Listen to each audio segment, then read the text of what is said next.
जम्मू कश्मीर की गरमाई दारुल हुकूमत श्रीनगर में आज फिर से एक बार बीजेपी के लीडर के घर पर हमला हुआ, जिसमें पुलिस के एक जवान की मौत वाक़या हुई। तो हम इस वक्त मेरे साथ है अनवर खान, जिनके घर पर नामालूम बंदूक बरदारों ने हमला किया और वहाँ पे इनका जो पीएसओ था, मुहाफिज था, उसकी मौत वहाँ पे वाक़या हुई। मज़ीद तफसीलात इनसे ही जानने की कोशिश करेंगे। अनवर खान साहब, आपका खैर मकदम है। जिस शुक्रिया। तरह से दूसरा हमला आपके घर पे हुआ है, इससे पहले भी आप पे हमला हुआ है, किस तरह से आप देख रहे हैं? इससे पहले 2018 में एक बार मेरे पे हमला हुआ था। उस टाइम भी 3 मिलिटेंट जो मर गए थे। आज ये दूसरी बार मेरे घर पे हमला हुआ। यहाँ पे भी एक पुलिस का एहलकार जो वहाँ पे ड्यूटी पे था वो शहीद हो गया। ये तो बौखलाहट है इन मिलिटेंटों की। अभी आपने देखा होगा कि हमारी जो पार्टी है ये दिन ब दिन बढ़ रही है, आगे चल रही है।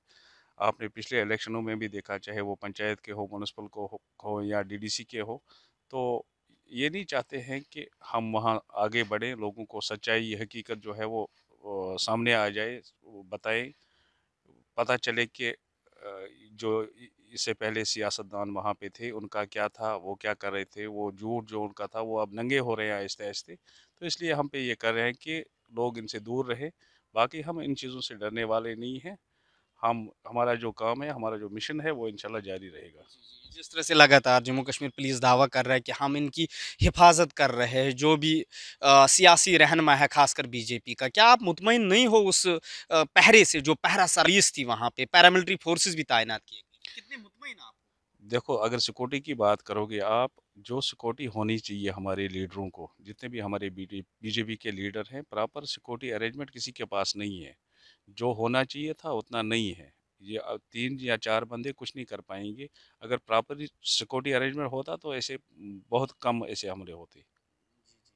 अल्ताफ ठाकुर साहब भी मेरे साथ मौजूद है, जो कि स्पोक्स पर्सन है बीजेपी के। इनसे बात करेंगे। ठाकुर साहब, लगातार आपने दावा किया बहुत बार आर्टिकल 370 की मनसूखी के बाद कि अमन व कानून अब बेहतर हुआ है जम्मू कश्मीर में, खासकर वादी कश्मीर में। तो हम लगातार हमले हुए हैं, क्या हम कह सकते हैं ये आपके खोखले दावे? देखिए, जहाँ तक मिलिटेंसी की बात है या दहशतगर्दी की बात है, आप देखिए पिछले 1 साल या जो नया साल शुरू हुआ किस तेज़ी के साथ मिलिटेंटों का या दहशतगर्दों का खात्मा किया और बड़े बड़े कमांडर्स हैं उनको भी मार के थे। लेकिन ये भी एक हकीकत है कि जो मिलिटेंसी अभी तक है अभी ख़त्म नहीं हुई है, इस बात को हम मानते हैं।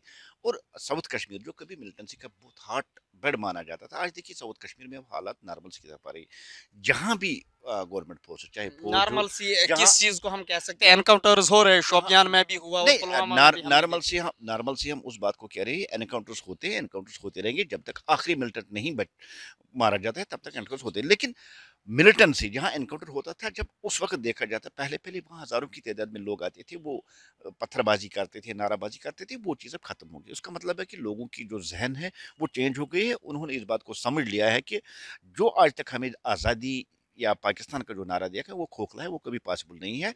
उस बात को हम नॉर्मल से कह रहे हैं कि लोग अब समझ गए।